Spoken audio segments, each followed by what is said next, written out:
ሙስሊሞችና እስልምና ምናልባት ባርነትን ምንድነው ይሄ ሲቃወሙ ነበረ ብዬ ማምናለሁ። ከዚህ አንፃር ይታይ ነገሩ ግን ለምንድነው ቁርአን ባርነትን አልተቃወመም? መቃወም ብቻ ሳይሆን ይደግፋል ብዬ ነው እንትን የምለው እኔ። ለምን ሲባል ባሪያ የነበሩ ሰዎች ነፃ እንትን ማድረግ የኃጢአት ማሳጠቢያ አድርጎ እንትን መምጣቱ ባርነትን መደገፍ ብዬ ነው እንትን የማደርገውና ለምንድን ነው ያልተቃወመው? ከምን አንፃር ነው? ወይስ ባርነት ሌላ እኔ ያልተረዳሁት ነገር አለው ማለት ነው? ከተቻለ ኡስታዝን አስገቡት። እሺ እስልምና ባርነትን እንዴት ነው የሚያየው የሚለውን ከማየታችን በፊት ባርነት የሚለው ነገር ነብዩ ሰለላሁ ዐለይሂ ወሰለም ከመምጣታቸው በፊት ያለ በማህበረሰቡ ዘንድ ያለ ነገር ነው። ማለት ከማህበረሰቡ የተሳሰረበት ህይወቱን የሚኖርበት ዘይቤ ነው ማለት ሲኖሩት የነበሩት በባርነትና ንግስናው ማለት ነው። ስለዚህ ይሄ ባርነትን እንትን እስልምና በምን መንገድ አስተናገደ ሲባል አንደኛ መንገዶችን ማጥበብ ነው። ሰዎች ባሪያ ሊሆኑበት የሚችሉበትን መንገድ አጠቃላይ አጥብቧል። አንደኛው የባርነትን ለማስወገድ የሄደበት ምክንያቱም ያን ማህበረሰብ በአንዴ ባርነት ቀርቷል ምትል ባርነት ከዚህ በኋላ አያስፈልግም ብትል የሚጎዳው ሁለቱም ማህበረሰብ ነው። ባሮቹም ራሳቸው የዛ ተጎጂ ይሆናሉ፣ እንዲሁም ደግሞ ባላባቱም ይጎዳል ማለት። ስለዚህ ያህንን ነገር አንዴ ማስቀረት በአንዴው ሁለቱንም ተጎጂ የሚያደርጋቸው ስለሆነ ይህን እስልምና ምን አደረገ? ሂደታዊ መቀነስን ያደረገው በሂደት ነገራቶችን የማስተካከል። ስለዚህ ምን አደረገ? ካደረገው አንዱ ያንን መንገድ ማጥበብ ነው። ሰዎች ባሪያ የሚሆኑበትን መንገድ አጥብቦታል። አንድ ብቻ መንገድን ክፍት አደረገ። ሁሉንም አይነት ሰዎች በተለያዩ መንገዶች ባሪያ ይገዙ ነበር፣ ባሪያ ያደርጉ ነበር። ያህንን መንገድ በማጥበብ አንድ መንገድ ብቻ ነው ባሪያ ልትሆንበት የምችለው እድል ማለት ያንን አደረገ። ምንድነው ስንል ጦርነት ላይ በሚኖር ምርኮኞች ማለት እነዛ ምርኮኞች ባሪያ እንዲሆኑ ይደረጋል። ስለዚህ ያህንን መንገድ እስልምና ምን አደረገው? አጠበበው ማለት ያንን ነገር አጠበበው። ሁለተኛ ደግሞ ባሮችን እስልምና የሚያይበት መንገድ ነው። ነብዩ ሰለላሁ ዐለይሂ ወሰለም በተለያዩ ሐዲስ ላይ ባሮችን እንዲንከባከቡ እንደራሳቸው እንዲያዩ ከእነሱ ከሚችሉት በላይ እንዳያሸክሟቸው። ልክ አሁን በምን መልኩ ልትረዱት ትችላላችሁ? የእስልምናን ባርነት በሰራተኝነት አይነት መንገድ ሀታ እንደሆንም ባሪያ ያለው መብት ያህል ሰራተኛ አንዲት ሰራተኛ በአሁን ሰዓት ወይ ደግሞ አንድ ሰራተኛ የዛን ያህል መብት የለውም በእስልምና ካለው መብት አንጻር ስናይ ማለት ነው። አንድ ሰው ከሚበላው ሊያበላው ከሚጠጣው እንዲያጠጣ ይታዘዛል ማለት ነው። ስለዚህ ይሄ አንደኛ ባሮችን የምንንከባከብበትን መንገድ ምን አድርጓል ማለት ነው? ከፍቷል። ሌላው ባሮች የሚለቀቁበትን አንድ ሰው ባሪያ በሚይዝ ሰዓት ያህንን ባሪያ ነፃ የሚያደርግባቸው መንገዶችም ከፍቷል። ባሮችን የመቀነስ ማለት ለምሳሌ አንድ ሰው የሆነ በረመዳን ላይ ከባለቤቱ ጋር ቢገናኝ ወይ ደግሞ የተለያዩ ወንጀሎች በሚሰራ ሰዓት ባሪያን ነፃ ማድረግ ራሱ ምን የሆነ ትልቅ አጅር የሚያስገኝ ነገር አደረገው ማለት ነው። ስለዚህ ባሪያን ነፃ እንድናደርግ ባሪያዎችን በተለያዩ መንገዶች እንዲቀንሱ ባርነት እንዲቀንስ ሰዎች በራሳቸው እንትን እንዲሉ አድርጓል። ይሄ ባርነትን የዘጋበት የቀነሰበት መንገድ አድርገን ልናየው እንችላለን ማለት ነው። ባቢ ምናልባት ጥያቄው ካልተመለሰ እንትን ይነግረናል። አይ አልመለስክም ሳይሆን ለእኔ ግን አጥጋቢ አይደለም። ይቅርታ አድርግልኝ። አንተ መልሳል። እኔ ሂደቱን የተከተለው አጥብቶታል ነው ያልከኝ። አሁን ለምሳሌ እነዚህ ባሪያ ሆነው ሲያገለግሉ የነበሩ ሰዎች ለነሱ ምግብ መሰጠት ምንም ትርጉም የለውም። እነዚህ ሰዎች ምንድነው በቀኝ አይናቸውን ማየት አለባቸው ብሎ ማለት ለኔ አጥጋቢ መልስ አይደለም። ለምን አላስቀረውም ነው?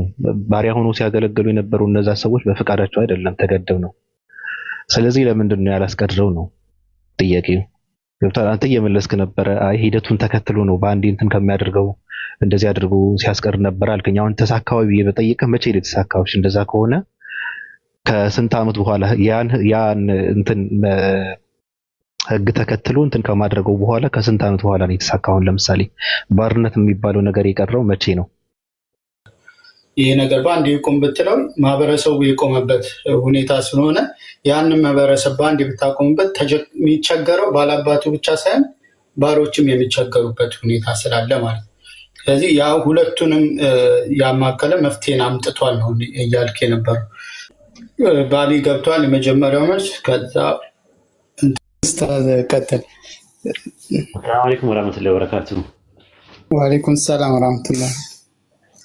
አንተ የ665 ህግን ካላወቅ ይከብዳል። የነሱ ሸሪያቸው ትንሽ ለየት ይላልና ከዛ አንጻር ነው።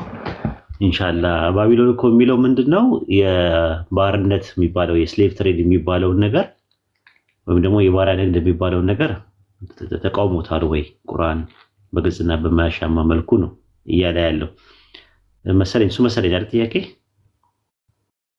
አዎ ልክ ነህ። እንደዛ ነው እያለ ቁርአን በወቅቱ የነበረውን የባሪያ ንግድና የባሪያ ስርዓት የሚባለውን ነገር ለመቅረፍ የሚቀረፍበትን ስኬጁሎቹ በማስቀመጡ መቃወሙን ያሳያል ብዬ ነው ማምነው። ለምሳሌ ሱረቱ ሙጃደላ ምዕራፍ 58 ቁጥር 3 ላይ እንደዛ ነው የሚናገረው ራሱ። እነዚያ ከሚስቶቻቸውና ለነፍሳቸው ጀርባዎችን ሁሉ በማለት የሚምሉ ከዚያ ወደ ተናገሩት ሲመለሱ ሳይነካኩ በፊት ባሪያን ነፃ መውጣት ከነርሷ ላይ አለባቸው ይላል። አሁን ምንድነው ያንን የሚያደርጉት? በጌቶቻቸው የተያዙ ሰዎችን ነፃ ማውጣት አለባቸው በተለያየ ነገር። አንደኛ መሐላ ሲያደርጉ፣ ለምሳሌ ሱረቱ ማይዳ ምዕራፍ 5 ቁጥር 89 ላይ ስትመለከተው መሐላ የሚባለውን ነገር ለማስለቀቅ ማለት ነው። አንደኛው መሐላ ራሱ ማካካሻ ከፋራ ለማስወጣት አንደኛው ምንድነው ብሎ ያስቀመጠ ማስተሪያ ቤት ምግብ 10 ምስኪኖችን ማብላት ነው ወይም ማልበስ ነው ወይም ደግሞ ነፃ ባሪያ ማውጣት ነው ማለት ነው። ማለት 10 ምስኪኖችን ስላበላ የኃጢአት ስርየት ማግኛ ያደረካቸው ተብሎ አይባልም። አንተ እንደተጠቀምከው ሎጂክ 10 ምስኪኖችን ስታበላ የነበራቸውን ረሃብ ነው ራሳቸው የሚታገሱት። አንተ ግን መልካም ስራ ሄር ስራ ነው የሰራው። ስለዚህ ባሪያ ነፃ ማውጣት ይህንን ያመለክታል ማለት ነው። እነዛም ባሪያ ነፃ ስታወጣ በተለያየ መንገድ ነው የምታወጣው። አንደኛ ገንዘብ ቢፈልጉ ከሆነ እነዛ ሰዎች ገንዘቡን ከፍለ ነፃ ታወጣቸዋለህ። ካልሆነ ደግሞ በጉልበትም የሚሆንበት አጋጣሚ አለ። የዘካ ብር ምናምን ነገር ሙላ አለ። በሱረቱ ኑር ምዕራፍ 24 ቁጥር 32 ላይ በማግባትም እንደሆነ ይናገራል። ከእናንተ ትዳር የሌላቸውን አጋቡ፣ ከወንዶች ባሮችና ከሴቶች ባሮቻችሁ ለጋብቻ ብቁ የሆኑትን አጋቡ ይላል። ይሄ የሚሆንበት ምክንያት ረሱል ሰለላሁ ዐለይሂ ወሰለም ማንም ባሪያ ያለችው ያስተምራት ይላል፣ መልካም ይሁንላት፣ ከዚያ ነፃ ያውጣት እና ያግባት ይላል። አየው ስታገባ ነፃ ትሆናለች ማለት ነው። ኢማም ቡኻሪ መጽሐፍ 46 49 ቁጥር ሐዲስ 27 ላይ ነው የሚገኘው። ስለዚህ አጅር ካለበት ነገር መካከል አንደኛው ይሄ ነው ብሎ ያስቀመጠው። በሱረቱ ተውባ ምዕራፍ 9 ቁጥር 30 ላይም እንደዛ ነው የሚናገረው። ዘካ ከሚሰጥበት ምክንያቶች አንደኛው ባሮችን ነፃ ለማውጣት ነው፣ በባርነት ተገዢዎችን ነፃ ለማውጣት ነው ተብሎ ነው። የዘካ ብር ሲሰበሰብ ከዛ እከሌ የሚባል ባሪያ ያለ ከተባለ ሄዶ ያ ገንዘብ ተከፍሎ ሰውየው ነፃ ይወጣል ማለት ነው። ከዚህ በላይ እንግዲህ ባሮች ነፃ የሚወጡበትን ነገር በእስልምና አመቻችተዋል ማለት ነው። ሱነን ኢብኑ ማጃ መጽሐፍ 21 ሐዲስ 49 ላይም እንደዛ ነው። ረሱል ሰለላሁ ዐለይሂ ወሰለም ያሉት ማንም ባሪያውን የገደለ እንገለዋለን፣ ማንም አካሉን ያጎደለ እናጎለዋለን ያለው። ስለዚህ ያንን ሰው በባርነት መቀጥቀጥ እንትን ማለት ምናምን ነገር ስለማይፈቀድ በዛ ሰው ካሳ ተከፍሎ የሚወጣበት ነገር ይወጣል ማለት ነው። ለዛ ነው ቁርአን ላይ ሲናገር አቀቤቱን አልሞጣህምን? አቀቤቱን መውጣት ምን እንደሆነ ምን አሳወቀኝና እርሱም ባሪያን መልቀቅ ነው አለ። ስለዚህ ባሪያ እንዲለቀቅ ማለት ረቀባ ማለት ባሪያ ማለት ነው፣ አገልጋይ ማለት ነው። እነዛን ሰዎች ታወጣለህ ማለት ነውና ይሄንን ነው ያሉት እንደ አጠቃላይ ማለት ነው። እስልምና ላይ ያለው ማለት ባሪያ ነፃ እንዲወጣ ብለህ ካልክ ዛት ሚንስ ያለው ነገር የግድ መቃወም አይጠበቅበትም። በፕሮሰስ ነው እንትን የተባለው። ልክ መጠጥ ፕሮሰስ እንደነበረ ሁሉ ይህም በፕሮሰስ አንዳንድ ነገሮችን ሂደቶቹን በደንብ ይናገራል ማለት ነው። ስለዚህ ከዛ አንጻር ነው ያለው። ግን እንደዛ ስለ የተወሰኑ ሰዎች የስሌቭ ትሬድ የሚባለው የባሪያ ንግድ ስርዓተ ማህበር ውስጥ ለምሳሌ ስሌቭ የሚለው ቃል ከየት ነው የመጣው? ባቢሎን ስሌቭ የሚለው ቃል ስላቮኒክ ነው አይደል? ስላቮኒክ ጀርማኒክ ሄደው ስላቮኒኮችን ሲመሯቸው ነው ሲገዟቸው ነው ሲሸጧቸው ምናምን ስሌቭ የሚለው ቃል መጣ ራሱ ማለት ነውና ያ ስሌቭ የሚለው ቃል ራሱ መጠቀም የተከለከለ ነው በኢስላም ራሱ አብድ የሚለውን ነገር ማለት ነው። እነሱ አብድ ብሎ ነው የተጠቀሙበት። አብድ ብላችሁ አትበሉ የተከለከለ ነው ተብሎ ተከልክሏል ራሱ አብድ የሚለውን ቃል ማለት ነው። አብድ ለአላህ ብቻ ነው፣ አንድ ሰው ባርነት ያለው ለአላህ ብቻ ነው ብሎ ያስቀምጠውታል። በአማርኛ ላይም ትንሽ አስቸጋሪ ነው። ባሪያ የአላህ ባሪያ ምናምን ላለን፣ ግን ትክክለኛውን የአረብኛውን ቃል አይተካልንም። አብድ ማለት አምላኪ ማለት ነው። አበደ ከሚለው ቃል ነው የመጣው። ነገር ግን በአማርኛ ራሱ ጥቁር ሰው ባርዬ ምናምን እንላለን። ባርች እኮ ናት፣ ባርች እንዴት ነሽ ምናምን ነገር እንላለን።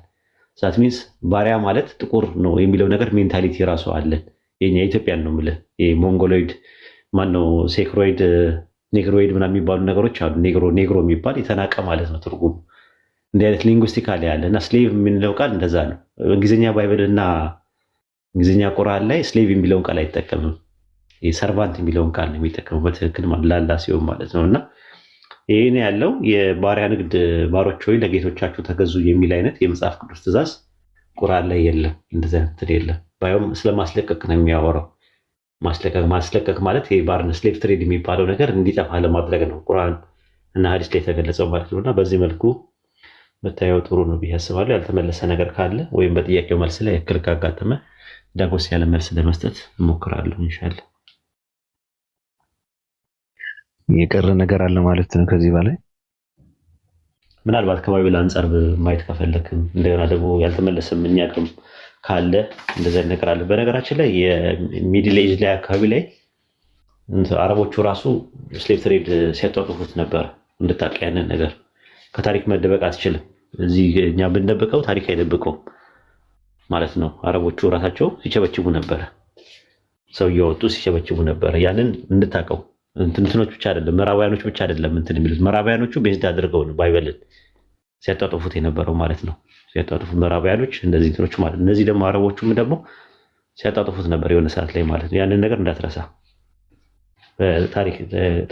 ታሪክን እንደ ታሪክነቱ አክሴፕት ማድረግ አለብን እና ከዛ አንጻር ነው የምታየው ማለት ነው። አኮርዲንግ ቱ ኢስላም እንዴት ይታያል የሚለው ከኢስላም አንጻር እንዴት ይታያል የሚለው ነገር ነው እንትን ማለት ያለብን ማለት ነው። ይሄን ይመስላል።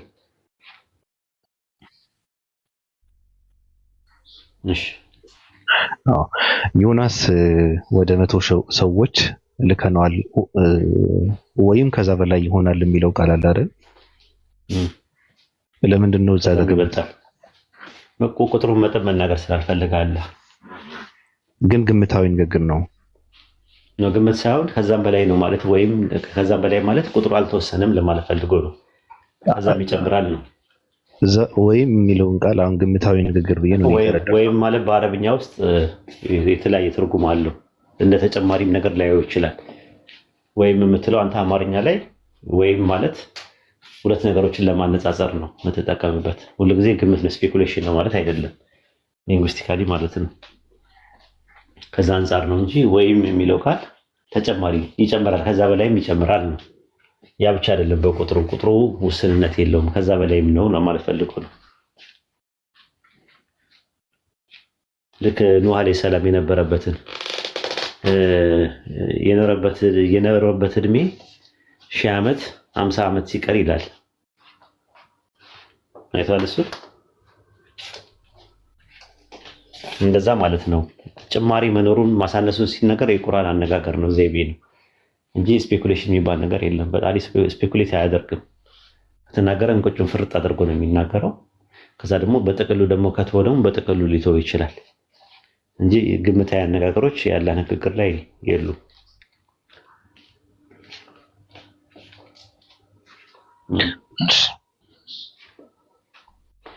ሌላ ጥያቄ ያለው ሰው ጥያቄ ካለ ጠይቅ ባቢሎን። በቃ ከዚህ በላይ የኑሮ ጥያቄ ነው ያለኝ፣ እሱም በስራ ነው የሚመለሰው። ኡስታዝ ሰላም አለይኩም ወራህመቱላሂ ወበረካቱ።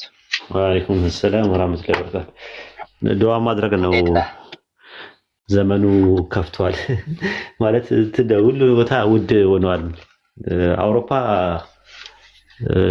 ምንድነው ወደ ሀገራችሁ መመለስ ትችላላችሁ ብር እንስጣችሁ እያሉ ነው መንግስታቶቹ ህዝቡን። ዜግነት ያለውን ህዝብ ራሱ አይደለም የመኖሪያ ፈቃድ ያለውን ይቀርና አይደለም ለስራ ፈቃድ የመጣው ለስራ ፈቃድ አታስፈልጉም ውጡ ተብለዋል። ለስራ ፈቃድ የመጣችሁ ሰዎች ብለዋቸዋል። የመኖሪያ ፈቃድ ያለው ኤክሰፕሽናል ነው የተያዘው ነገር። እንትን ያላቸው ዜግነት ያላቸው ሰዎች እንደዛ ተብሏል። ያላችሁ ዜግነት ያላችሁ ሰዎች ዳግም እንዳትመጡ ፈርማችሁ ብር እንስጣችሁ ተብሏል በአሁን ሰዓት ማለት ነውና ኑሮ እንትን ሆኗል። ኑሮ ከባድ እየሆነ መጥቷል ማለት ነው። ይሄ ነዳጅ በአንዴ ሰማይ ሆነ ምናምን ነገር አላህ እንግዲህ እንዲያስተካክለው ዱዓ አድርጉ ማለት ነው። አውሮፓ በጣም እየተጎዳ ነው። ደግሞ የሚጎዳውም እንደዛ ነው። መፈራረሱም አይቀርም በየትኛውም መልኩ ማለት ነው። ይሄ ፓወሩ ይጠፋል። ግን በእኛ ዘመን ባይሆን ደግሞ ጥሩ ነበር ብለን ነበር የምናስበው። ከሆነም እንግዲህ አላህ ሰላሙን እንዲያመጣ እንደዛ ነው። ኢትዮጵያ ውስጥም እንደዛው ያለው ነገር ጭራሹኑ ነዳጅ ተወደደ ነው የሚባለው አውሮፓ ላይ። ኢትዮጵያ ላይ ግን ነዳጅ ምን አለን የሚለው ጠፋ ነው የተባለው። ቢወደድ እንትን ነው ለአመል ያክል ነው። ጠፍቷል ጭራሹኑ ነው ኢትዮጵያ ውስጥ የሚሉት ነዳጅ ጠፍቷል። መጥፋትም አለ እንደዚህ አይነት ምን አለ። ዱዓ አድርጉ ኢንሻአላህ ሁላችሁም ማለት ሰላሙን አላህ እንዲያመጣው። አንዳንድ ሰዎች ችግር አለባቸው። ያለፈረሰ አይጠራም ምናምን ነገር በቃ ይለይለት ጦርነት ምናምን ይላሉ። እነሱ ያሉበት አካባቢ ላይ ሰላም ሊሆን ይችላል፣ ለዛም ሊሆን ይችላል እንደዛ የሚሉት። ግን ምን ያህል ሰልፍ ሴንተርድ እንደሆኑ ነው የምታዩቸው።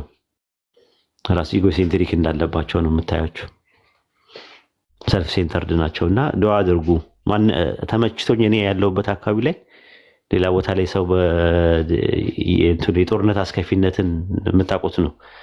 እርግጠኛ ነኝ በላያችሁ ላይ የሆነ ነገር እንትን ቢል በጣም ነው ሳይኮሎጂካሊ የምትጎዱት። ሳይኮሎጂካሊ ይጎዳል ራሱ ጦርነት እና እንደዛ አይባልም። ዱዓ አድርጉ ለማለት ፈልጌ ነው።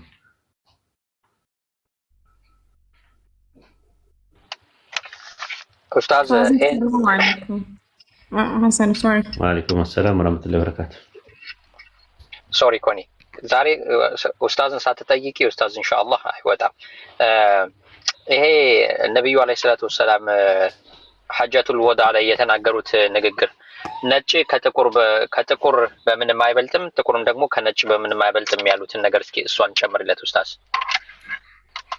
የቀለም ልዩነት ነው የምትለው? የቀለም ልዩነት ነው። ስለ ቀለም ልዩነት በእኛ በኢስላም እንደዛ ነው። እንትን ላይ አላህ አደምን አላህ ሲፈጥረው ከተለያየ አፈር ነው የፈጠረው። የተለያየ ቀለም ካለው አፈር ውስጥ ነው የተፈጠረው። ለዛ ነው የከለር ልዩነት የመጣው። የከለር ልዩነት ደግሞ የመጣው የቋንቋዎችና የመልኮቻችሁ መለያየት ከአስደናቂ ያለ ተአምራት መካከል ነው ብሎ ነው ያስቀመጠው።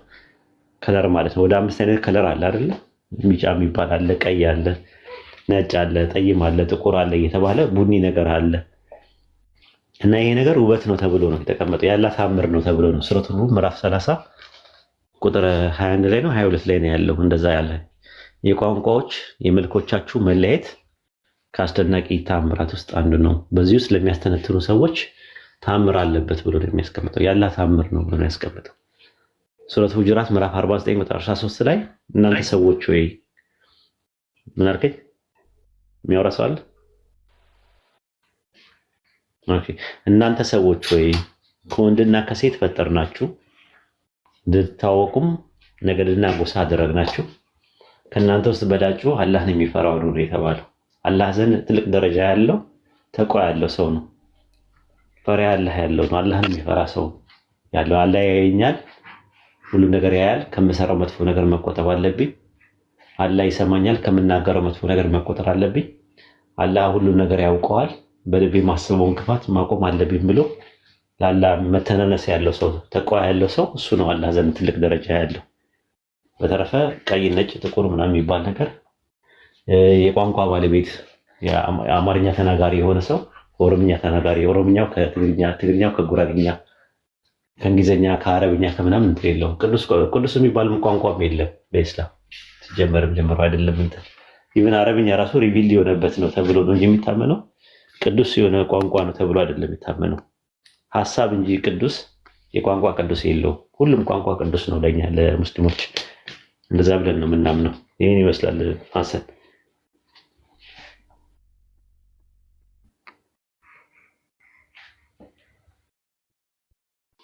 ጀዛከላሁ ኸይር ኡስታዙና ባረከላሁ። በጣም ግልጽ ነው። ኮኒ ጥያቄሽን ትቀጥይ እህቴ። እሺ ወንድሜ ጀዛኩሙላህ ኸይር። እስከዛሬ ልጠይቀው የነበረው እንኳን አሁን ማስታወሻ ደብተሬን አልያዝኩም። ኢንሻአላህ ልወጣ ነው ኮኒ፣ ልወጣ ነው እኔ አሁን። ለስንተኛ ጊዜ ነው እንደዚህ ስምልሽ? ሶስተኛ ጊዜ ነው። በሶስተኛ ጊዜ ይሄ ያው ፐርሰናሊ ነው የሚመስለው አይደል? እየቀለድክ ነው እንዴ? ወላሂ መስሎኝ ነው። እየቀለድኩኝ ነው ፐርሰናሊ እንዳይመስል። ጥሩ እድል ነው። እሺ አይ እስከ ዛሬ ያመጣቸውን ጥያቄዎች ቁጥሩን አሁን ስለማላስታውስ እንዲሁ ለዛሬው ግን ችግር የለውም። ጥያቄውን ሀሳቡን ካመጣሽው ጥቅሶች ችግር የለብንም። እሺ ይሄኛውን ልጠይቅና ኢንሻአላህ ኔክስት ታይም ጠይቃለሁ። ያኛው ስለ ኖስቲክ ክርስቲያንስ በኢሳ ወይም ደግሞ በኢየሱስ ዙሪያ ያላቸውን እምነትና ከኢስላም ጋር ያላቸውን ተመሳሳይነት እንዲሁም ደግሞ ከስላሴ አማኝ ጋር ያላቸው ልዩነት ማወቅ ነው። ስለ ግኖስቲኮች ነው የምታየው። ግኖስቲኮች የሚባሉት አጀማመራቸው ምንድን? ኖስቲስ ማለት ግኖስቲክ ነው በአማርኛ የሚባለው። ኖስቲስ በእንግሊዝኛ ነው ራሱ ማለት ነው። እና እነዛ ነው።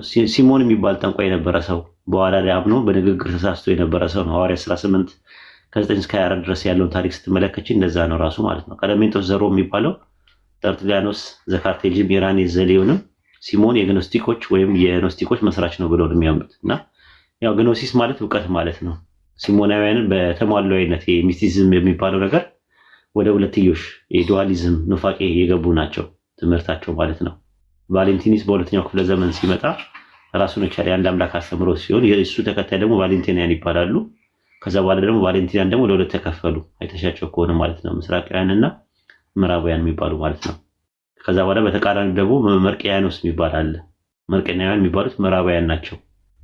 መርቅያኖስ ነፍስ ፍጡር አይደለችም ምናምን እያሉ እየሰፋ መጣ ማለት ነው። መርቅያኖሳውያንና ቫሌንቲኒያን በሚል የተለያየ እንትኖች ሴክቶች የተለያየ ቫሌንቲኒያን የመሰረተው መርቅያኖስ የመሰረተው እየተባለ ብዙ ሴክት ነው ያለው ራሱ ማለት ነውና አብዛኛው የነሱ ትምህርቶች የኢየሱስ ስጋ አልተሰቀለም ፋንተም ነው ብለው የሚያምኑ ደግሞ አሉ። ራሱ ፋንተም ነው ማለት ከመጀመሪያው ነው ከማርያም የወሰዱ ነገር የለም ራሱ ብለው የሚያምኑ አሉ። እነሱ ዶስቲስ ይባላሉ። ራሱ የነሱ ግሩፕ ዶስቲሳውያን የሚባል አለ። እንደዛ ብለው ነው የሚያምኑት። ከማርያም ምንም የወሰደው ነገር የለም። ልክ እንደ አሁን ኦኒሲሶች የሐዋርያት ቤተክርስቲያን እንደሚያምኑት ቃል ስጋ ሆነ ነው የሚሉት። ዮሐንስ ወንጌል 6:51 ላይ ከሰማይ የወረደ እንጀራ ነኝ እንጀራውም ለዓለም ሕይወት የምሰጠው ስጋዬ ነው ስለሚል ስጋው ከማርያም ከምድር ከአፈር ስላልሆነ ፋንተም ነው፣ ሊሰቀል አይችልም፣ ሊሞትም አይችልም፣ ሊደክም አይችልም የሚል ትምህርት ነው ያላቸው ከመነሻውኑ ማለት ነውና አንደኛ ዮሐንስ መልእክት ምዕራፍ 4 የተጻፈው የእነሱን ኑፋቄ ለመመከት ነው ተብሎ የተባለው ክርስቶስ በስጋ መጥቷል ሲል የሚያስቀምጠው የእነሱ ኑፋቄ ነውና ሐሰተኞች ነቢያት ወደ ዓለም ወጥተዋልና ክርስቶስ በስጋ እንደመጣ የማያምኑ ናቸው ተብሎ የተባሉት እነዛ ዶስቲሳውያን የሚባሉትን እንትን የሚለው የተለያየ ኖስቲስ አንድ አይነት እንትን የለውም፣ ወጥነትም የለውም። ሰፊ የነበረ ትምህርት ነው። ማነው ይሄ ኖስቲስ የምትይው ወይም ደግሞ ግኖስቲክ የሚባሉ ግኖስቶሳውያን የሚባሉት ይሄን ይመስላል። ስለዚህ ኢሳ አለይሂ ሰላም አልተሰቀለም ነው ፖይንቱ፣ በሱ ላይ የመጣው ሀሳብ ማለት ነው። ሲጀመር የሚሰቀል ስጋ አይደለም የያዘው ነው የነሱ ትምህርት እኮ ከመነሻውኑ ፋንተም ነው ብለው ነው የሚያምኑት እነሱ። ከማርያም አልወሰደም ምንም ሰማያዊ ስጋ ነው ብለው ነው የሚያምኑት።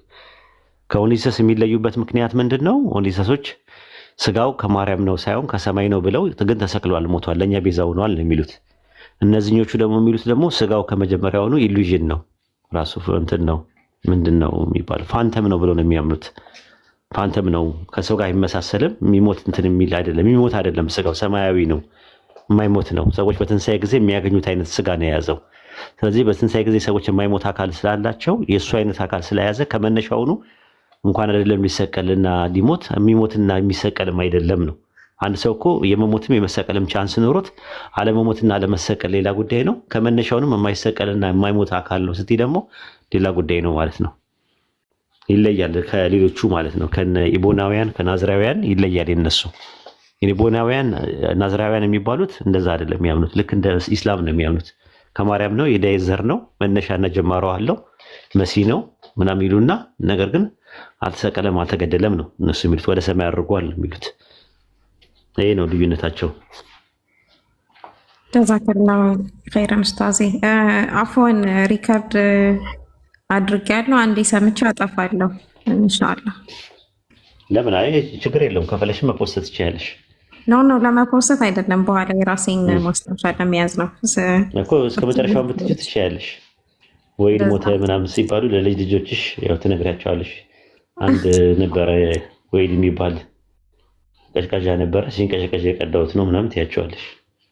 ኡስታዜ አላህ እድሜህን ያርዝምልን፣ ጤናህን ይስጥህ፣ አሜን ቤተሰቦችን አሜን። ሂዳ ይስጥልን። ሌላ ጥያቄ አለሽ?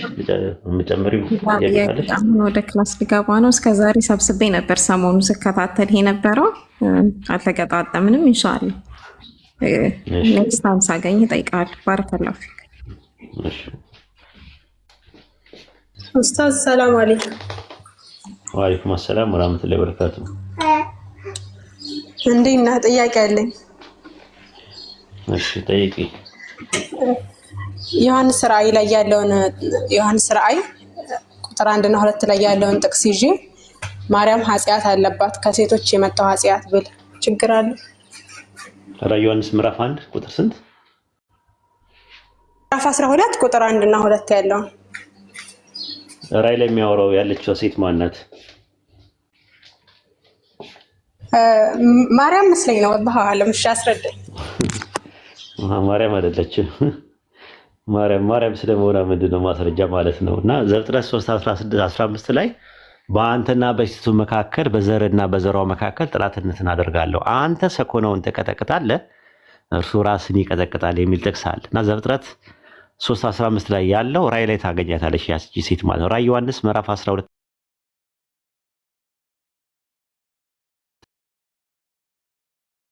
አይደለችም፣ ወይም ደግሞ አካላዊ ወይም ደግሞ ሰብአዊ ሴት አይደለችም። እዛ ጋር የምናወራው ስለ ዘንዶም ያወራል። ታላቅና ቀይ ዘንዶ ይናገራል። ሁለት ሃይዋኖች አሉ፣ ዘንዶ አለ፣ ሴቲቱ አለች። ዘፍጥረት ላይ ያለችው ማለት ዘንዶ የቀደመው እባብ ሰይጣን ዲያብሎስ ነው ብሎ ነው ያስቀመጠው ትርጉሙ ማለት ነው። ሴትዮዋ ደግሞ ዘር ያላት ናት። ራዕይ ዮሐንስ 12:17 ላይ ምን ይላል? መጨረሻ ላይ መጽሐፍሽ ምን ይላል? መጽሐፍ ቅዱስ ራሱ ያያሽው ራዕይ 12 ላይ ቆይ ላንብበው። ቆይ እንዴ ራዕይ ዮሐንስ 17 ላይ ያለው ዘንዶም ይቅርታ በስተቆጥቶ የእግዚአብሔር ዘንዶ በሴት ያዡ ነው። ሴቲቱ ላይ ተቆጥቶ የእግዚአብሔር ትእዛዝ የሚጠብቁትን የኢየሱስ ምስክር ያላቸውን ከዘሯ የቀሩትን ሊዋጋ በባርሻው ላይ ቆሟል። ከዘሯ የቀሩትን አለ። እነማን ናቸው ዘሮቿ ብለን ስንል የኢየሱስ ክርስቶስ ምስክሮች ናቸው ዘሮቿ ብሎ ያስቀመጠው። ስለዚህ እቺን ሴታው ማግኘት እፈልጋለሁ፣ ዘር ያላትን። ብዙ ዘር ነው ያላት። ኢየሱስ ከሆነ አንድ ዘር ነው መሆን የሚችለው። ከዘሯ የቀሩትን ሊዋጋ ሄደ ይላል። የኢየሱስ ምስክሮች አማኞች የሴቲቱ ዘር ናቸው ማለት ነው። ሴቲቱ የተባለችው ማን የሚለውን ነገር ማግኘት ይቻላል ማለት ነው። ሴቲቱ የታየችው ሰማይ ላይ ነው የታየችው። ስለዚህ ሴቲቱን ለማግኘት ገላትያ ምዕራፍ 4 ላይ መግባት አለብሽ። ገላትያ ምዕራፍ 4 ላይ ቁጥር 21 ጀምሮ እስከ መጨረሻው ብትመለከቺ እናንተ ሕግ አትሰሙምን ይላል። አንዱ ከባሪያይቱ አንዱ ከጨዋይቱ የሆኑ ሁለት ሴቶች ለአብርሃም ሁለት ልጆች እንደነበሩ ለአብርሃም ተጽፏልና ባሪያይቱ ልጅ የጨዋይቱ ልጅ ትወልዷል፣ የጨዋይቱ ልጅ ተስፋ ጋር ትወልዳልና ይህ ነገር ምሳሌ ነው አለ። እነዚህ ሁለት ሴቶች ሁለት ኪዳኖች ናቸዋል። ከደብረ ሲና የሆነችው አንዲት ለባርነት ትወልዳለች፣ እሷም አጋር ናት አለ። አጋርን በአረብ ምድር ያለችው ደብረ ሲና ናት አለ። ደብር ማለት ተራራ ማለት ነው። ሲና ማለት ያው የሲና ተራራ ማለት ሲና ተራራ ላይ ያለው አሁን ያለችዋን ኢየሩሳሌምን ትመሰላለች አለ። አጋር የምትባለው በአልጎሪካል ሚኒንግ እንደዛ። ላይኛይቱ ኢየሩሳሌም ግን በነፃነት የምትኖር እርሷ እናታችን ናት አለ። ይቺ ናት አሁን ሴት ያየሻት ሴት ቁጥር 26 ላይ ያለችዋ ናት። ዩቲ አገኘሻት? ቁጥር 26 ላይ ያለችዋ ላይኛ። ከዛ በኋላ ሚዳል ልጆቿ ደግሞ ሲናገር ሚዳል አንቺ የማትወልጂ መካን ደስ ይበልሽ፣ አንቺ አመጠሽ የማታውቂ እልል በይ፣ ጩይ፣ ባል ካላት ይልቅ የብቸኝነት ልጆች በዝተዋልና ተብሎ ተጽፏል ይልና እኛ ወንድሞቹ እንደ ይስሐቅ የተስፋ ቃል ልጆች ነን ካለ በኋላ ስለዚህ ወንድሞች የጨዋይቱ ልጆች እንጂ የባሪያይቱ ልጆች አይደለንም እናል። የጨዋይቱ ልጆች ነን ሲል አማኞች ናቸው ልጆች የተባሉት። ሴቲቱም አሕዛብን በብረት በትር ይገዛ ዘንድ ያለውን ወንድ ልጅ ምን አለች ይላል? ወለደች አለ። አሁን አሕዛብን በብረት በትር የሚገዛ ወንድ ልጅ የተባለው ማን ነው ሲባል ድል የነሳው አማኝ ነው። ያንን የቱ ጋር ታገኘዋለሽ? ራዕይ ዮሐንስ ምዕራፍ 2 ላይ ታገኘዋለሽ። ራዕይ ዮሐንስ ምዕራፍ 2 ላይ ምን ይላል? ቁጥር 27 ላይ ታገኘዋለሽ። ድል የነሳው አማኝ እስከ መጨረሻው ድረስ ስራዬን ለጠበቀ እኔ ደግሞ ከአሕዛብ ጋር እንደተቀበልኩት በአሕዛብ ላይ ስልጣን ሰጠዋለሁ፣ በብረት በትር ይገዛቸዋል፣ እንደ ሸክላ ዕቃ ይቀጠቅጣሉ አለ። ስለዚህ እንደ ሸክላ ዕቃ የሚቀጠቅጠው አሕዛብን በብረት በትር የሚገዛው የተባለው ድል ያደረገው አማኝ ነው። አማኝን ነው የወለደችዋል። መዝሙረ ዳዊት ላይ ምዕራፍ 86 ላይ ደግሞ ታገኘዋለሽ። መዝሙረ ዳዊት ምዕራፍ 86 ላይ ይህንኑ ቃል ታገኘዋለሽ። መዝሙረ ዳዊት ምዕራፍ 86 ከቁጥር 1 ጀምሮ ስታነቢው ምን ይላል? 86 አልኩኝ። መዝሙረ ዳዊት 87 ቁጥር 1 ጀምሮ መሰረቶቹ በተቀደሱ ተራሮች ላይ ናቸው፣ ከያዕቆብ ድንኳን ይልቅ እግዚአብሔር የጽዮን ደጆችን ይወዳልና የእግዚአብሔር ከተማ ሆይ አለ። ተመልከች፣ በአንቺ የተከበረ ነገር ይባላል። የሚያውቁኝ ራብን ባቢሎን አስባቸዋለሁ። ፍልስጤማውያን ጢሮስም የኢትዮጵያ ሕዝብም እነዚያ በዚያ ተወለደዋል። አይሽ ስለ አንድ ግለሰብ አይደለም የተወለደው። እነሆ ፍልስጤማውያን ጢሮስ የኢትዮጵያ ሕዝብም እነዚያ በዚያ ተወለደዋል። ሰውነታችን ጽዮን ይላል፣ በውስጧም ሰው ተወለደ። ከዛ በኋላ ማን እንደሆነ ይነግረናል። እሱ ራሱ ልዑል መሰረታት። እግዚአብሔር ለሕዝቡ በውስጧ ለተወለዱ አለቆች በመጽሐፍ ይነግራቸዋል። በውስጧ ለተወለዱ አለቆች በመጽሐፍ ይነግራቸዋልናል። ስለዚህ ራእይ ላይ ነገረን። በውስጧ የተወለዱ አለቆች የተባሉት እነዚህ አንድ ግለሰብ ብቻ አይደለም፣ የሆነ ቡድን ነገር የያዘ ነገር ነው ልጇ። ስለዚህ ራእይ ዮሐንስ ምዕራፍ 12 ላይ ያለው ነገር እሱን ነው የሚያመለክት። አሁን ጥያቄ አንቺ የዩቲ ጥያቄ ምን ነበር? አርጊመንቱ ምንም ችግር የለውም። በቃ ራእይ ዮሐንስ ምዕራፍ 12 ላይ ያለውን ጥቅስ እንዲህ ስንረዳው ስለ ማርያም አይደለም የሚያወራው። ግን እንደ ኦርቶዶክስ እና እንደ ካቶሊክ ደግሞ ራእይ ዮሐንስ ምዕራፍ 12 ላይ ያለው ጥቅስ ስለ ማርያም ነው ብላችሁ ካመናችሁ አንድ ጥያቄ ይጭርብናል። ምንድን ነው ጥያቄ ሲባል ዘፍጥረት 3 ላይ ያለው ሴት ልጅ ምጥ የሚይዛትና ምትጮህና ምጥ የሚይዛት ከሔዋን ጋር የተያያዘ ነገር እንደሆነ ምጥሽን ጻርሽን አበዛዋለሁ ማለት የአዳምና የሔዋን እርግማን እንደሆነ እናንተ ታምናላችሁ። አዎ እንግዲያውስ ካመናችሁ ማርያም ከዛ ነገር ነፃ ናት ወይስ አይደለችም ነው ጥያቄው። አዎ ነፃ ናት ብላችሁ ከምታምኑ ከሆነ እንግዲያውስ ራዕይ ዮሐንስ ምዕራፍ 12 ቁጥር 2 ላይ እርሷም ጸንሳ ነበር፣ ምጥ ተይዛ ለተወለደ ተጨንቃ ጮኸች ይላል። ማርያም ምጥ ነበረባት ወይስ አልነበረባትም ነው ጥያቄው። አልነበረባትም ካልን ይሄው ነበረባት የሚለው እናንተ ለማርያም የምትጠቀሙት ጥቅስ እንደዛ ብሎ ያስረዳል። አይ ምጥ አለባት ከተባለ ደግሞ የሔዋን ገፈትና አበሳ ቀማሽ ናት ወይ ማርያም? ይሄ ነው ጥያቄው። ዩቲ እንደዛ ነው አርጊመንቱ። ብዙ ጊዜ ጠይቂያቸው አንዳንድ ልጆች ሰዋራ ለማርያም ነው ይሉኛል። ይህን ጥያቄ ሳነሳባቸው እንደውም ያመኑም አሉ ማርያም ኃጢአት አለባት የአዳም ዘር ስለሆነች። ከዛስ ደግሞ ሌላ ጥያቄ የምንጠይቅ ኢየሱስ ከማርያም ስጋና ደም ነስቷል ስለምትሉ ኢየሱስ የለበትም ወይ ስላቸው በወንድ ልጅ ስላልተወለደ ምናምን ይላል። ያው እኔም የመለስኩላቸው ስላለ ለኦርቶዶክሶችም ሆነ ይህን ነገር ለማርያም ነው ለሚሉት ጥያቄ ማንሳት ይቻላል አይደል? እና ለማን እንደሆነ ይችላል ግን ለፕሮቴስታንትም ማንሳት ይቻላል። ራሱ ለፕሮቴስታንት ደግሞ ምን ታያቸዋለሽ? ኢየሱስ ክርስቶስ የሞተው ለሁሉም ሕዝብ ነው አይደለ? የኃጢአት ስርየት የተሰጠው ሁሉም የአዳም ገፋት ነውና፣ አዎ ማርያምንም ይጨምራሉ ስትያቸው፣ አዎ ይሉሻል። ማርያምም ኃጢአት እንትን አለባት። ከማርያም የወሰደው ስጋ ለሱ የሞተለት ማን ነው? ከማርያም ለወሰደው ስጋ ኢየሱስ ሰው ነው አይደለ? ያ ሰው ከማርያም የወሰደው ሰውነት ቤዛ ተከፍሎለታል ወይስ አልተከፈለለትም? አልተከፈለለትም ከተባለ እንግዲያው ሰው ሆኖ ቤዛ ያልተከፈለለት ሰው አለ ማለት ነው። አይ ቤዛ ተከፍሎለታል ከተባለ መቼ ነው የተከፈለለት ቤዛ? ለሱ ክርስቶስ ራሱ የሞተው ለራሱም ጭምር ነው የሚል ጥያቄ ይመጣል ማለት ነው። ሳልኖር አለ ከፈለሽ ሳልኖር ስናወራ ማየት እንችላለን። ይህን ጥያቄ ስለሚመልሰው ሳልኖር ኡስታዝ እንደምን አላችሁ? ሰላም ነህ? እንዴት ነህ? እግዚአብሔር ይመስገን ሰላም ነው። ማሻአላህ ማሻአላህ ሰላም ነኝ ያለው አልሐምዱሊላህ። እሺ አለን። እኔ እንኳን አንዳንድ መጽሐፍቶች ላይ እነዛ ጋር ጥያቄ ልጠይቅ ነበረ ፈቃደኛ ከሆንኩ። ኡስታዝ በቀደም ስታነበው የነበረው የሰለስቱ ይሄ ሰይፈ ስላሴ ዘሐሙስ ምዕራፍ 5 ቁጥር 22 ላይ ያለውን እሱ ላይ ያለውን እንዴት አየኸው? ነው ሰይፈ ስላሴ ተሳስቶ ነበረ? ሰይፈ ስላሴ የሐሙስ የሚለው አዎ አንብቤዋለሁ። እንዴ ማን ነግሮት ነው ነበሩ? አዎ አንብቤዋለሁ። ኖ አለ እኔ አውቀዋለሁ። ራሱ ግዕዙ ላይ ሰለስቱ አማልክት ይላል አይደል? ሶስቱ አማልክት ይላል። ማንን ነው ሶስቱ አማልክት የሚላቸው? ሰለስቱ አማልክት ስላሴ ነው። ስለዚህ ሰለስቱ አማልክት ሶስቱ አማልክት ማለት ይቻላል? አብና ወልድ መንፈስ ቅዱስ በዚህ ጥቅስ መሰረት እዚህ ጋር ሰለስቱ አማልክት ነው የሚል እንግዲህ እስከ ዛሬ ድረስ ግን ለምንድን ነው ሰሞኑን ምንድነው ሰለስቱ አማልክት፣ ሰለስቱ ነገስታት፣ ሰለስቱ አጋዕዝት እያላችሁ ሶስት ጌቶች፣ ሶስት አማልክት እኮ በጣም ከባድ ነገር ነው ከምንም በላይ ማለት ነው። እና እንዲህ ነው ከላይም እኮ ሲል እንዲህ መሰለኝ አማርኛው ላይ ምን እንደሚል ታውቃለህ? አማርኛው ላይ ምን እንዳሰረጉት ታውቃለህ? አማርኛው ላይ አበሳት አይደለም። አማርኛው ላይ ምን እንዳታውቃለህ? የገዢነታቸው ስልጣን አንድ ሲሆን ሶስት ልዑላን ገዢዎች ናቸው ብሎ ነው ያስቀመጠው። ቶሎ ብሎ ገዢዎች ናቸው ብሎ ሶስቱ ገዢዎች ብሎ ነው ያስቀመጠው ቶሎ ብሎ። እዚህም ዘይነጽፍ ለገሞራ ምሕረቶሙ ሰለስተ አማልክት ልዑላን ይላል። አሐደ ስልጣን ምልክናሆሙ ሶስት ዓመት በአንድ ይመለካሉ። ሰለስቱ አማልክት አሐደ ትእዛዞሙ ሰለስቱ ገጽ አሐደ ትእዛዞሙ ሰለስቱ አማልክት ልዑላን አሐዱ ስልጣነ ምልክናሆሙ የአምላክነታቸው ነው። ደግሞ አማርኛ ያስቀመጠው የትእዛዛቸው ነው የሚለው የአምላክነታቸው ነው የሚሆነው ነው። ምልክናሁ ማለት አምላክነት ማለት ነው አይደል? ምልክናሆሙ ማለት አምላክነታቸው ማለት ነው እንጂ ሰለስቱ አገስት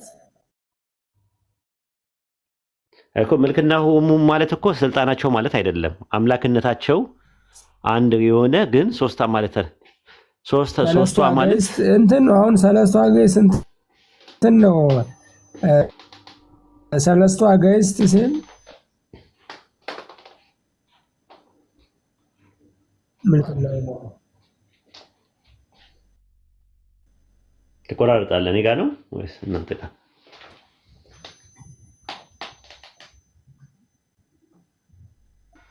አዎ የሱ ተቋርጧል። ኡስታዝ ስልጣን ያጀማ ይሰማል። አሁን እኔ አለው ሰማም ለኔ ሰለስቱ አጋስት ማለት ሶስት ጌቶች ማለት ከሆነ ሶስቱ ነገስታት ሶስቱ ንጉሶች ማለት ከሆነ ሰለስቱ አማልክት የሚለውን ነገር እንዴት ተጠቀማላችሁ ማለት እንጃ አይዶን ነው።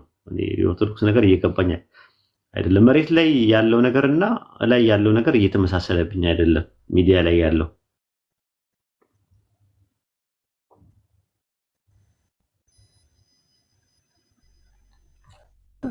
አይ በእርግጥ በአንድ ጥቅስ ይሄ እኮ የሚታረም እኮ ነው ኡስታዝ። ይሄ መጽሐፉ ቢስት የሚታረም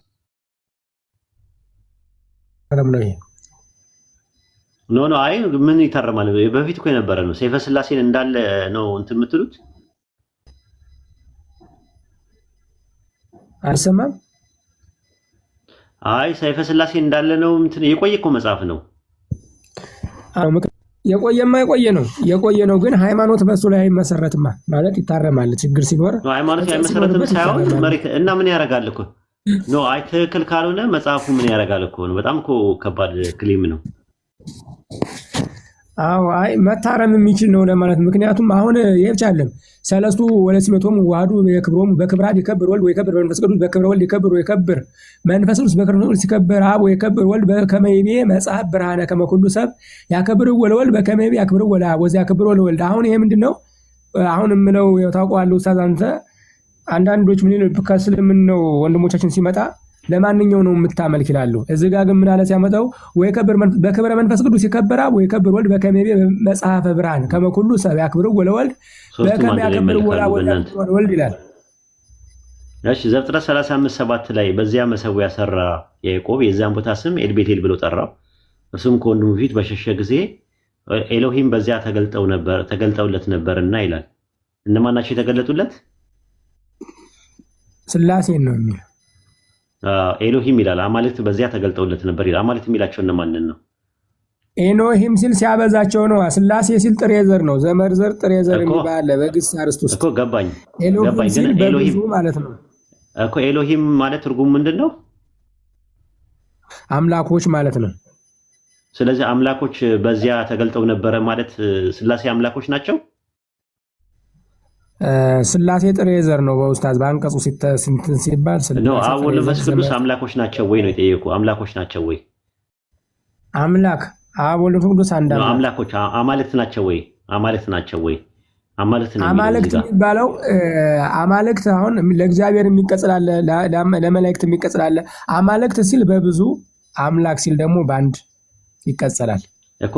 አማልክት አብ ወልድ መንፈስ ቅዱስ አማልክት ናቸው ወይስ አምላክ ናቸው? እንደዛ ከሆነማ አምላኮች ነው የሚለው። አሁን እንደምትለው ኡስታዝ እየዛ አማልክት ይላል። አማልክት ይላል። ስለዚህ አማልክት የሚለው ሶስቱ አካላት አማልክት መባል ይችላሉ ወይ? ሶስት ስለሆኑ አማልክት ተብሏል እዛ ጋር መጽሐፉ አማልክት ብሏቸዋል እዛ ጋር። በቃ እንግዲህ እኔ የለውበትም እንግዲህ። ስለዚህ ስላሴ አማልክት ማለት ስለዚህ አማልክት የምታመልኩት አማልክትን ነው። ሶስቱን አማልክት ነው ብትባሉ ችግር የለውም ማለት ችግር አለው እንጂ ኡስታዝዬ ሰለስቱ አማልክት ይላል እና ማለት ሶስቱ ማለት ነው። አይ የምናመልከው ማን ነው ኡስታዝ? ያው በእርግጥ አንተ ስለምታውቀው እንዴት መሰለ ኡስታዝ? እሺ ስላሴ ቤተክርስቲያን ታውቀዋለህ? አዲስ አበባ ስላሴ ቤተክርስቲያን ቅድስት ስላሴን ታውቀዋለህ? ካቴድራል እንዲያው እዛ ቤተክርስቲያን ውስጥ ያለው ትልቁ ስዕል አቡነ መንፈስ ቅዱስ ያለበት አጋዕዝተ ዓለም ስላሴ ይላል። ትቀበለዋለህ? ይሄን ይላል። አዎ ያው አጋዕዝተ ዓለም ስላሴ። አዎ ስለዚህ አጋዕዝተ ዓለም አሁን እነሱ ሲሰግዱ እዛ ምናምን ሲጸልዩ አጋዕዝተ ዓለም ስላሴ እያሉ ቢሰግዱ ችግር አለው ይባላል እኮ።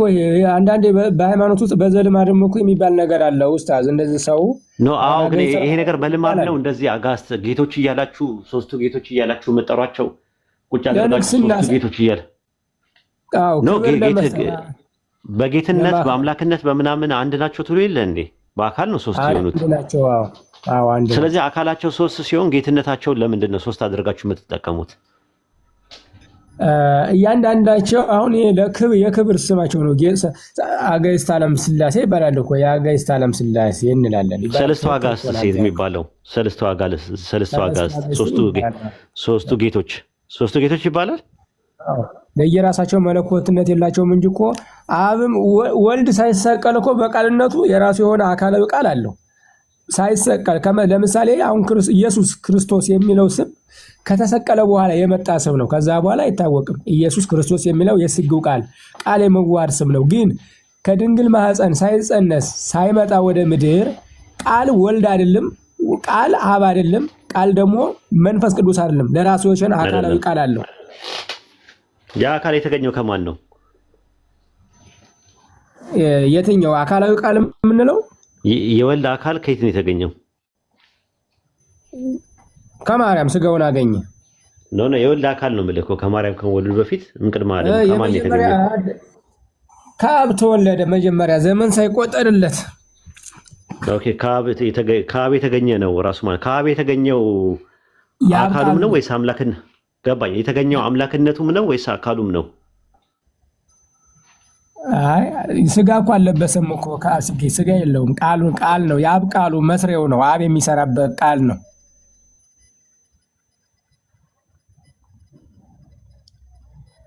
ኡስታዝ ስልክ ገባበት መሰል።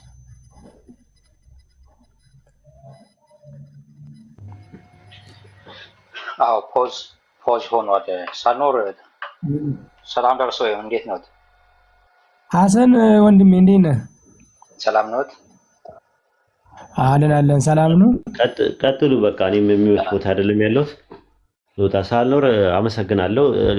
ፖስቻለሁ በነገራችን ላይ ሰለስቱ አማልክት በሚል ወይም ሶስቱ አማልክት በሚል ፖስቻለሁ። ያ ጀማ ቴሌግራም እና ፌስቡክ ላይ አንብቡ፣ ይጠቅማችኋል። ማንበብ ሙሉ ሰው ያደርጋል። ክርስቲያኖች እኔ የተናገርኩትን ነው የፖስተትከው? ኧረ አይደለም። እኔ ፐርሰናሊ ከሰው ጋር ምንም እኔ ጽሁፍ ነው የፖስተትኩት። ጽሁፍ በሰለስቱ አማልክት መከራዬን እያየሁ ነው። ለራሴ አላስቀምጠኝ ብለዋል። እንኳን እንደዚህ ምለው ራት ፖስቶ በእግዚአብሔር ኖ አይ እኔ እንደዛ አይደለም። ኦዲዮ ምናምን ሳይሆን እንትን ነው፣ ትምህርት ነው፣ በጽሁፍ ነው የጻፍኩት። እኔ ሌላ ስም ሰጥተውኝ በጣም ከባድ ውስጥ ነኝ ኡስታዝዬ። አዎ እንደዛ ነው። አብሽሩ፣ እኛ ከጎንዎት ነን። ካቡኪ ጋር ከፈለጉ አላወኩም። ካቡኪ ጋር ለካ ችግር ኑሯልና አቡኪ ጋር መጥቶ እኔ ጋር አውርቶ በነገራችን ላይ አንድ ልጅ ሰልሞ ተባሯል። እንትን ነው ዲያቆን የነበረ ነው፣ ዲያቆን ነው አሁን ሰሞኑን ማለት ነውና ኢንሻአላህ ደስ የሚለው ነገር ተቋም አለን። እኛ ቢባረሩም እንትን ቢሉ ሜጃ አያጡም። እንደዛ አለን። በጣም ብዙ ሰው እየሰለመ ነው ያለው። ችግሩ ምንድነው? የዛ ቤተክርስቲያን ውስጥ ኦልሬዲ ሲባረሩ ሌላ ስራ የላቸውም፣ ፕሮፌሽናል የሆነ ስራ የላቸውም። እና እሱ ነው አሁን እያስቸገረን ያለው እንጂ ብዙ ሰው መስለም ይፈልጋል። የኔ አንድ መንስኤ ምን መሰለው? በአንተ ነው በነገራችን ላይ ኡስታዝ። እና እኔ አንድ ሀሳብ ይዤ መጥቼ ነበር። እንደውም ካቡኪ ጋር እያወራን ስድድቡ ይቅር፣ ይሄ ማንንም የሚያነጽ አይደለም። የምንኖረው በአንድ ሀገር ነው። ማህበረ ህይወት አለ። በቀብር እንገናኛለን፣ በሀዘን በደስታ እንገናኛለን። ነገር ግን ወንጌል ደግሞ ፍቅር ነው። ምክንያቱም ወንጌል በፍቅር ነው የሚሰበክ። ለምን ከጥላቻ ውል ይሆናል አልኩኝ። እና አንተ እስቲ ትገባለህ ሙስሊሞች ጋር ተሰድበህ ነው እንዴ የምትወጣ ምናምን? እኔ ከማንም ጋር ተሰድቤ አታውቁም። ለምሳሌ ኡስታዝ ወሂድን ማየት አለባችሁ። ኡስታዝ ወሂድ ወጥቷል፣ ችግር የለውም። ሐሳብህን አቅርተነዋል፣ ችግር የለውም። ምናልባት የተነሱት ሐሳቦች ላይ ብናወራ ፈቃደኛ ነህ? ሳልኖር እንደምን ዋልክ? አለን። ኧረ እኔ ምንም አሁን ላይ እኔ ለማውራትም እንትን ላይ አይደለሁም። እኔ ለራሴ ሰልምሃል እያሉኝ ምንም በኋላ ደግሞ ሌላ ነገር ነው። እኔ ኡስታዝን የምጠይቀው ነገር ነበር። ኡስታዝ ካለ ገስት ከቻልክ ልከህ ተመለስ። ኡስታዝ ከመውጣቱ በፊት የማይመች ቦታ ነኝ፣ ለማውራት የማይመች ቦታ ነኝ እያለ ነበር። የማይመች ቦታ ነው እያለ ነበር። ኡስታዝ ከተመቸ ተመለስ። ምናልባት ከዚህ ያለነው ኢስሐቅ ሌሎች ወንድሞች የሚመልሱ ጥያቄ ከሆነ መጠየቅ ትችላለህ። ከሻኖር አይ እስልምና ላይ አይደለም ጥያቄ። እኔ ዛሬ እስልምና ላይ አልነበረም። ኡስታዝን አንድ ሲያብራራ ስላየሁት እንዴት ተረድተው ነው ለማለት ፈልጌ ነበር። ለዛ ነው። ጃ ወንድማችን እንዴት ነህ? ጃቢር ሰላም አለይኩም ወራህመቱላሂ ወበረካቱ። ፎዚያ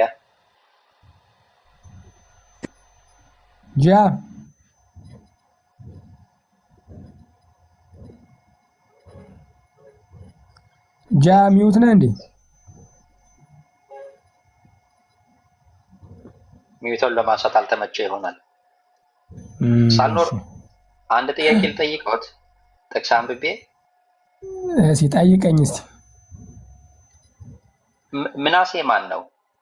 ጸሎተ ምናሴ የሚባል መጽሐፍ እያነበብኩኝ ነበር ዛሬ። ዳዊት ላይ የሚገኝ ነብይ ነው። ምናሴ ነብይ ነው?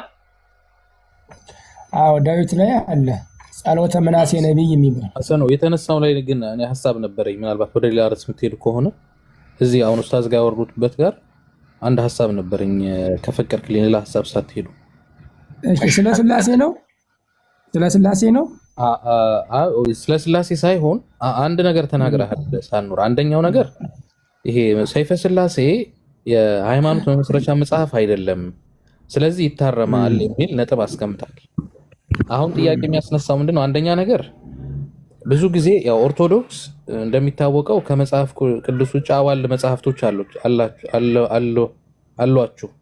እነዚህ መጽሐፍት ነው ቀኑ ሙሉ ለአማኙ ለምሳሌ ማህሌትን በለው ቅዳሴን በለው እንግዲህ በወሩ 30 ቀን አለ፣ 40 ቀኑ የጻድቃንና የቅዱሳን በዓል ሆነው ከአንድ ጀምሮ እስከ 30 አልፎ 40 ይደርሳል በዓል የምታከብሩት ማለት ነው። በዚህ ቀን ሁሉ የሚነበብ የገድላቸው ድርሳናቸው ውጣ ውረዳቸው ስንክሳራቸው ሁሉ እየወጣ ይነበባል። የነዚህ ጻድቃን ጠዋት ላይ አንተ አሁን ተነስተህ የምታነበው ውዳሴ ማርያም ነው። በቃ ይሄ የምታደርጓቸው ነገሮች ጠቅላላ አዋልድ መጽሐፍቶች ናቸው። ግን ጥያቄ ሲነሳ እዛ ላይ አይ ኖ የእምነት መመስረቻችን አይደሉም እዚህ ላይ ነጥብ ማንሳቱ ምናምን የሚል ነገርና የመሸሽ ነገር አለ። ኦን ቶፕ ኦፍ ዛት ደግሞ ምንድነው ዋናው ጥያቄ ይታረማል ትላላችሁ። ለምሳሌ ውዳሴ ማርያም የጻፈው አይ ቲንክ ኤፍሬም ዘሶሪያዊ የሚባለው ቄስ መሰለኝ ካልተሳሳተ አይደለም። ኤፍሬም ልክ ነው። ውዳሴ ማርያም የደረሰው ኤፍሬም ለምሳሌ ውዳሴ ማርያም ላይ የሆነ ነገር ቢገኝ ይታረማል። ኤፍሬም ዘሶሪያዊ ሲጽፈው ተሳስቶ ነበር ወይ? እሱ ስንት ሺህ ዓመት ሙሉ ህዝቡን ካዘመራችሁት በዛ ካስመለካችሁት በኋላ መሀል ላይ ጥያቄ ሲነሳና አጣብቂኝ ሲኖር አይ እናርመዋለን ማለት ትክክል ነው ወይ? እነዛ ሲያመልኩ ኑሮ የሞቱ ሰዎችስ